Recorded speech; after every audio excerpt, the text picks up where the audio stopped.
Bonjour, ici Alex de Xbox360esopo.com et aujourd'hui je vais vous montrer comment updater votre lecteur DVD qui est flashé sous un Custom Firmware iXtreme vers une nouvelle version de Custom Firmware iXtreme qui vient de sortir. Alors, c'est pourquoi qu'il faut updater notre lecteur DVD dans le fond vers une nouvelle version. Pourquoi moi je pourrais pas rester à cette version là? Eh bien c'est pour vous. Si vous voulez vous faire bannir d'Xbox Live, c'est à votre discrétion. Updatez pas votre lecteur DVD puis vous allez vous faire trouver parce qu'ils ont trouvé comment le flash a été fait, le Microsoft. Et vous avez plus la possibilité de lire les nouveaux jeux qui vont sortir. Parce que les nouveaux jeux, ils ont des patchs pour que ces anciens custom firmware là qui sont dans vos lecteurs DVD ne fonctionnent plus. Alors c'est un peu du genre des iPod Touch et iPhone. Lorsque vous avez un iPod Touch, vous l'avez jailbreaké, mettons à la dernière version. Si Apple sort une nouvelle version et vous la mettez à jour, votre jailbreak ne fonctionne plus. C'est le même fonctionnement avec les Xbox 360. Vous avez un lecteur DVD avec un custom firmware dessus. Et bien, si Microsoft fait une mise à jour via Xbox Live, là, vous avez des updates des fois à faire, et bien là, ça va plus fonctionner. Ou tout simplement, vos jeux gravés vont plus être lus par votre lecteur DVD. Alors, c'est pour ça que c'est important toujours de mettre à jour notre lecteur DVD d'Xbox à chaque fois qu'il y a une mise à jour. Je vous dirais presque la journée près, faites vraiment vos mises à jour. Alors je vais vous le montrer comment. Moi je vais vous faire la démonstration avec un BenQ. Ça va être un peu le même principe qu'avec les autres lecteurs, les Hitachi, Samsung, Lighton. C'est juste que vous devez reprendre mes anciennes vidéos si vous les avez vues, comment flasher votre lecteur DVD d'Xbox. Alors si vous avez un Lighton, vous avez vu sûrement ma vidéo sur YouTube, Samsung, etc. Alors avant vous avez readé ce qu'on appelle la clé dans votre lecteur DVD. Alors moi, admettons avec mon BenQ, j'avais fait des étapes et j'avais enregistré la clé dans un dossier qui s'appelle BenQ. Vous avez dû faire la même chose avec le Samsung. Vous avez encore votre dossier Samsung, j'espère, dans votre ordinateur. Alors moi, j'ai branché mon BenQ. Là, vous vous demandez pourquoi il y a un X sur son lecteur. C'est juste que mon lecteur, admettons que j'essaie de l'ouvrir, là, il veut pas s'ouvrir. Genre la trap, bon, elle s'ouvre une fois sur deux, c'est ça que je voulais dire, là. Check la fuck un peu, là. Fait que c'est pour ça il faudrait que je le répare tantôt. Faut que je répare ce lecteur DVD là parce qu'il y a un petit problème. Fait que j'ai mis un X comme quoi il marchait pas. Anyway, c'est pas le but de la vidéo. Fait que une fois que vous avez tout branché votre matériel, votre CK3, vous avez branché votre câble SATA sur votre ordinateur dans la carte VIA, tout le kit. Alors, on va retourner à l'ordinateur. Alors, comme je vous ai dit au début de la vidéo, j'espère pour vous que vous avez encore votre dossier qui contient ces petites affaires-là. Alors, admettons, moi j'ai un BenQ, normalement vous avez un dossier qui s'appelle Lighton ou un dossier qui s'appelle Samsung. Alors, admettons, ou Hitachi, là, dépendamment de votre lecteur DVD. Alors, dans votre dossier, vous avez gardé, j'espère, le nom de votre lecteur. Mettons que ça soit un Samsung, ça va être Samsung-OFW, ou sinon, ça va être BenQ OFW, ou sinon Hitachi OFW, dans le fond, pour Original Firmware.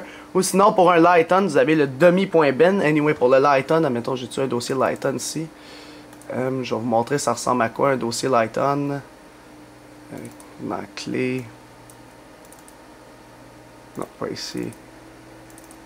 Pas ici.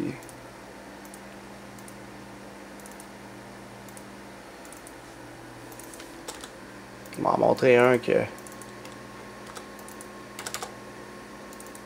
Ouais, admettons un Lighton, ça ressemble à ça. Vous avez le dummy.ben, l'identifier, le key, l'inquiry, puis le serial. J'espère que vous avez tous ces fichiers-là. Si vous avez un Lighton dans la série FAT, là, les 74850, 83850, etc., puis le 93. Alors, si vous avez ces fichiers-là, c'est bon. Puis, comme j'avais dit dans toutes mes vidéos, c'est précieux à garder. Alors, moi, pour le BenQ, j'ai mon Original. Puis j'ai mon Custom Firmware, dans le fond l'ancien iXtreme.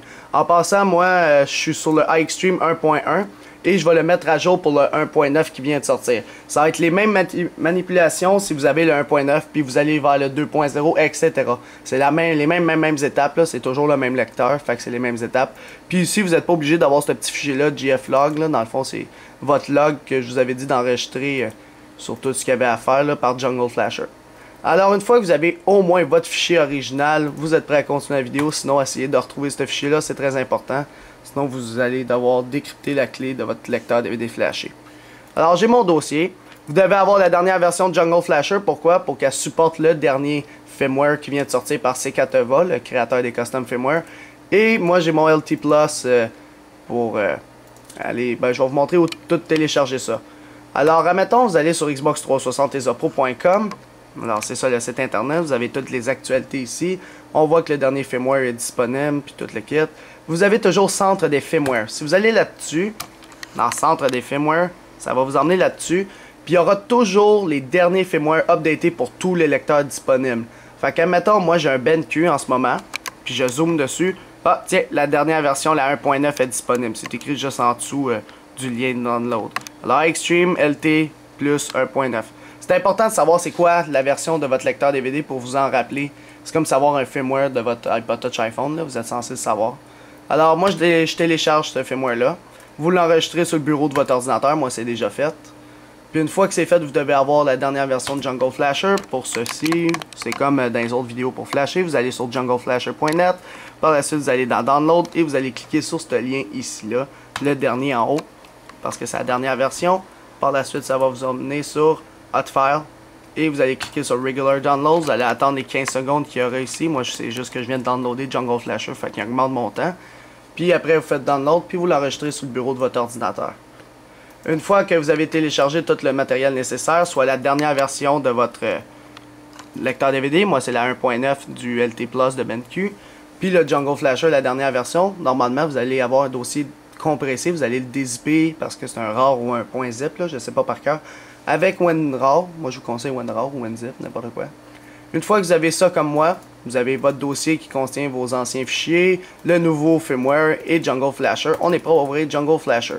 Là, normalement, lorsque vous ouvrez Jungle Flasher, vous allez avoir ce petit message d'erreur-là. Pour passer ce petit message d'erreur-là, vous allez dans lib USB, vous allez copier ce petit fichier-là à la racine de Jungle Flasher. Alors, vous le copiez, il va être ici, puis Jungle Flasher va fonctionner comme du monde. Bon. Alors là, je vais juste me placer pour que vous voyez tout ce que je fais. Je vous conseille de l'écouter en 720p minimum la vidéo, comme ça vous allez bien voir les détails de ce que je vais faire. Bon. Alors, si je m'en vais cliquer ici sur Open Source Firmware, on va aller voir c'est quoi notre dernière version de notre lecteur DVD. Alors, vous allez sur le dossier de votre lecteur DVD, puis vous allez cliquer sur CFW. CFW, c'est quoi? C'est votre Custom Firmware. Puis en bas, c'est Original Firmware. Alors, celui qui est CFW, c'est dans le fond votre ancien iExtreme que vous avez fait avec Jungle Flasher. Alors là, si vous l'ouvrez, on va juste aller voir les petits détails. Vous le voyez ici. Alors, moi, on voit que c'était un BenQ, puis que c'était le LT Plus 1.1 que j'avais anciennement et que maintenant on est rendu à la version 1.9, fait qu'il faut que je le mette à jour. Alors là, c'est pas ce petit fichier-là qu'il faut prendre ici, il faut prendre l'autre. Là, vous allez dans Open Source Firmware et vous allez cliquer sur votre Original Firmware. Alors là, vous allez faire les mêmes étapes si vous avez un Lighton, si vous avez un Hitachi ou un Samsung, les mêmes étapes que je fais dans mes vidéos. Dans le fond, vous sautez l'étape du read pour décrypter la clé de votre lecteur DVD. Vous allez directement à l'étape, si vous en souvenez plus seulement, là, je vous dis ça comme ça.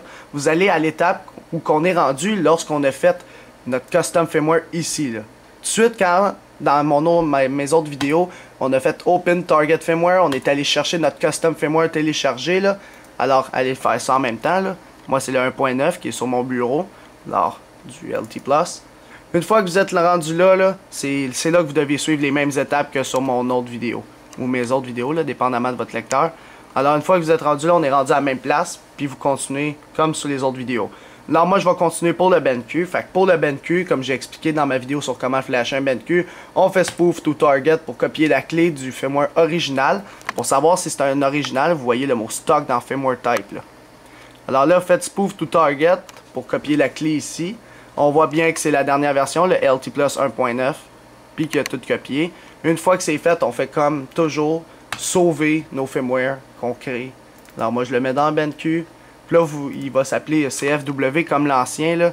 Vous pouvez le remplacer. Fait que, ou sinon, si vous aimez garder toutes vos traces, vous pouvez le nommer 1.9. Dans le fond, la version de votre custom firmware. Alors moi, c'est BenQ CFW 1.9. Je fais save. Alors je peux voir dans mon BenQ, dans mon dossier, il est sauvé ici. Alors je continue pour les BenQ. Une fois que j'ai ma clé originale et mon custom firmware LT Plus 1.9, dans le fond la dernière version, on continue. Moi pour un BenQ, je m'en vais dans, on s'assure qu'on le voit ici, là, moi on le voit. On s'en va dans MTK Flash 32. Moi c'est BenQ Unlock parce qu'il faut effacer ce qu'il y a dessus. Pour les Lighton, vous faites Light on Erase, puis là vous fermez votre sécatoire, vous le rallumez, etc. Pour les SAMI, c'est SAMI Unlock, etc. Vous faites Erase. On continue. Pour les BenQ, j'ai fait BenQ Unlock. Tout ce que j'ai à faire, c'est Write. Fait que là, il va effacer. Puis il va commencer à écrire par-dessus. Fait qu'on va attendre un petit peu. Puis là, il va faire la vérification. Et c'est pas plus compliqué que ça. Une fois que c'est fait pour le BenQ, vous sortez du mode vendor en cliquant sur Outro Auto Reset. Et par la suite, vous avez un beau petit BenQ flashé sur le 1.9. Alors les informations ici vont être modifiées un petit peu. C'est sûr qu'ils modifient ça à chaque fois qu'il y a un nouveau custom firmware. Là. Mais anyways, c'est pas plus compliqué que ça pour updater dans le fond un custom firmware que vous aviez avant la nouvelle version.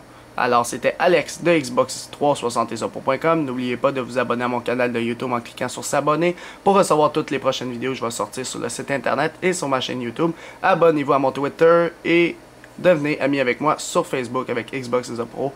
Alors c'était pas mal ça pour la vidéo. Merci.